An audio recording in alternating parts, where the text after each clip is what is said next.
They don't mention that when he returns to Mali, he builds a masjid called the Sankore Masjid in Timbuktu. Was Musa, whilst Mansa is the Mandinka. Spending so much gold in Egypt that 50 years later Ibn Battuta saying, under Mansa Musa's rule, the empire grew even wealthier.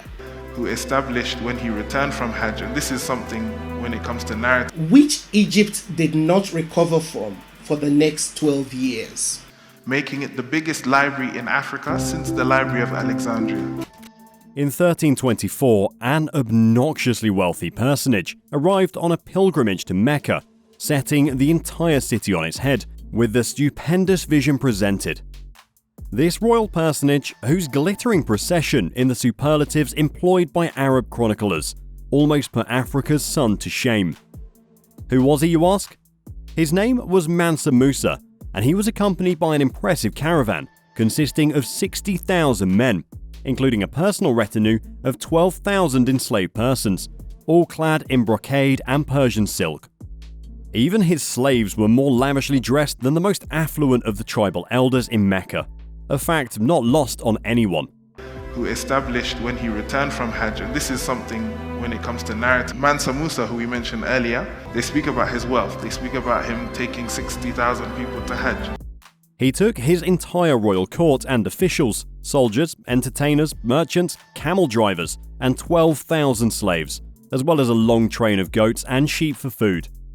It could have been described as a city moving through the desert. It's said that almost 100 camels were in tow, with each camel carrying hundreds of pounds of pure gold. The grandeur of this spectacle got even more opulent once the caravan reached Cairo, where they could really show off their wealth when the city was so famously showered with gold.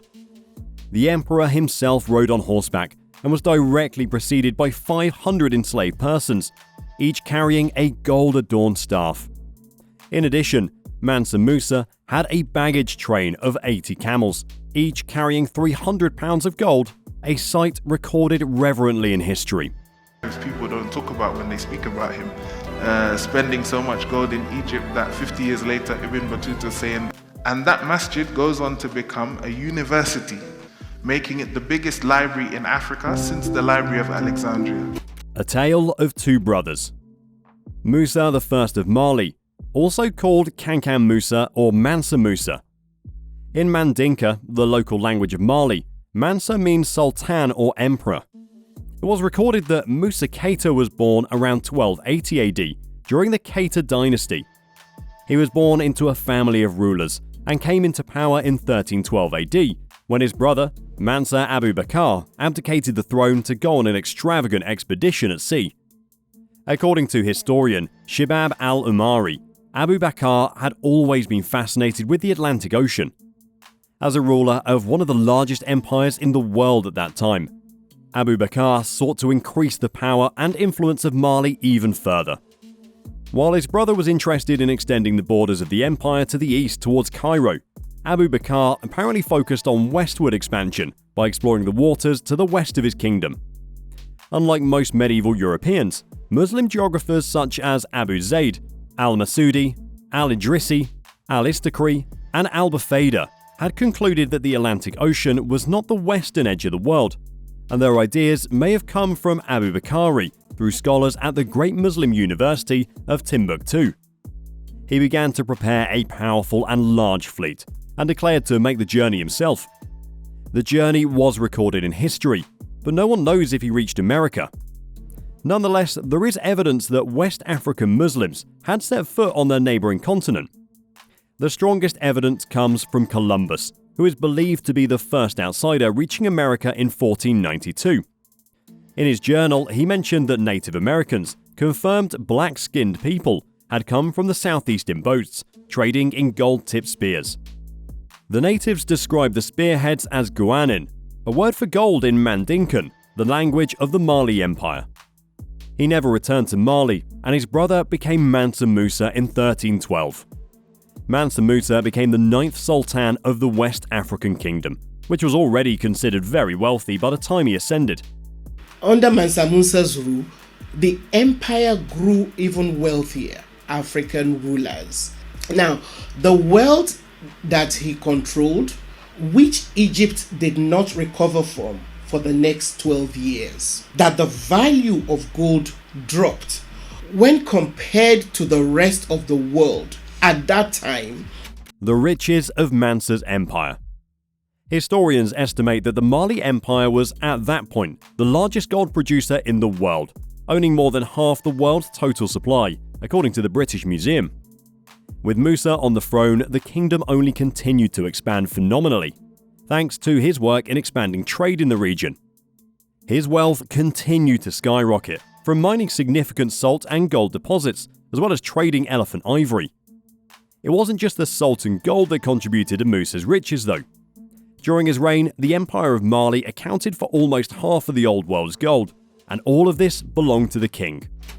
An expanding empire. Under his rule, the kingdom grew immensely, stretching over 3,000 kilometers from the Atlantic Ocean to modern-day Niger, annexing over 24 cities, including Timbuktu. It was reported that he had never lost a battle, and in many cases, territories joined the Mali Empire willingly due to the higher quality of life. As ruler of the Mali Empire, he expanded its borders incredibly, annexing Timbuktu and stretching the limits of his empire to about 2,000 miles. This is over 3 times the distance from Great Britain's northernmost point in Dunnet Head, Scotland, to Lizard Point, its southernmost point, which is about 600 miles. To further put it in perspective, he ruled all, or parts, of modern-day Mauritania, Senegal, Gambia, Guinea, Burkina Faso, Mali, Niger, Nigeria, and Chad. A born strategist. As a devout Muslim, Musa began his journey to Mecca from 1324 to 1325, which is now referred as the most extravagant pilgrimage in human history. Musa had a vision to get his name out to the world, and this 6,500-kilometer desert pilgrimage was the perfect opportunity to do so. His strategy worked as the journey took Musa and his companions through the Sahara Desert and Egypt, reaching Cairo, where the emperor would generously splash his cash, or gold in this case, in the capital. He spent so much gold that he destabilized the local economy and caused mass inflation for 10 years after his departure. Why the opulence and pomposity though, if you were such a devout Muslim? You see, to Musa, Islam was an entry into the cultured world of the Eastern Mediterranean, and this would have made him spend much time fostering the growth of the religion within his empire. Thus, the grandeur which was aimed at reaching certain lofty goals. While in Medina, he attempted to entice many of the academics to come back to Mali with him. The noted architect and Granada native, Abu Ishaq Ibrahim al-Sahali, often called the Moor, was one particularly important addition to the Mansa's court. Almost as significant, the emperor managed to convince 4 Sharafa, descendants of Muhammad, and their families to accompany him on the long journey back to Niani. Musa's legacy at home. Unfortunately, Musa's stay was cut short by a messenger bringing news that Mali was at war. War had broken out between Mali and the Songhai Empire, with the main city of Gao, itself a rich trading center. Songhai was a strong regional power, stretching almost 1,000 miles across. On his way back, he stopped again in Cairo.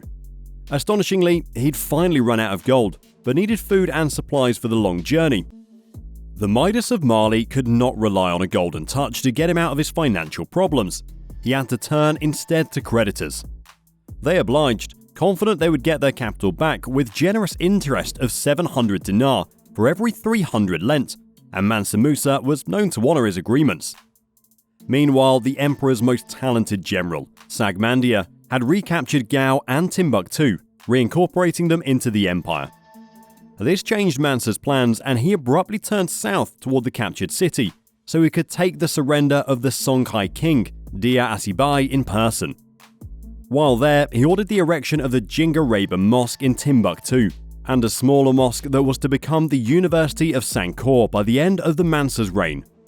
Fully staffed with Islamic scholars, this was to be a noted seat of learning in West Africa, with 25,000 students and a library that housed 400,000 to 700,000 manuscripts. That made it the largest on the continent since Julius Caesar burned down the Great Library of Alexandria in 48 BC. Lessons at the university were conducted in Arabic, the language of the scholars in the Middle East and North Africa. Upon his return, Musa made it his mission to revitalize the cities in his kingdom. Thanks to his architectural developments in the region, his reputation continued to flourish.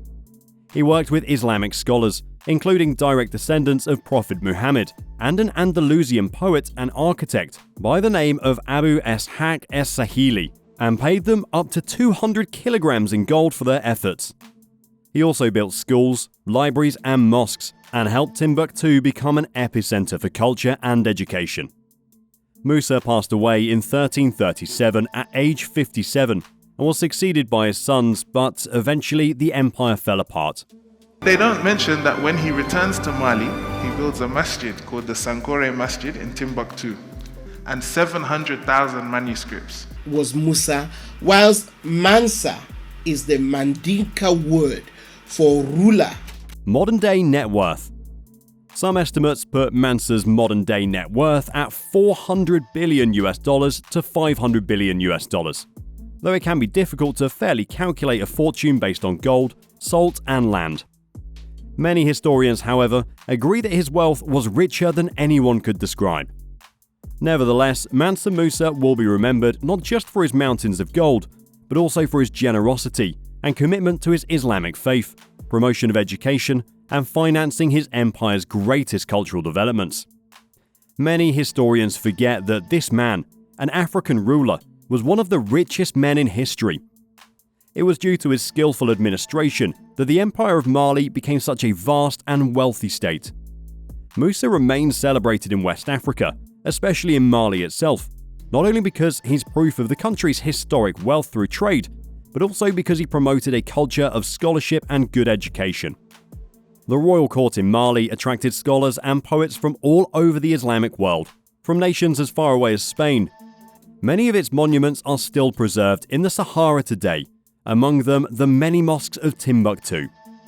This city became legendary because of Mansa Musa, and it is a testament to his legacy as one of the greatest leaders in African history. Despite this increased engagement with the outside world, much of Mali remains shrouded in mystery, especially its gold harvest. However, as James Oliver concludes, gold alone did not lift Mali into its golden age. It took an individual of extraordinary ability. That's all we have for you folks. Join us next time.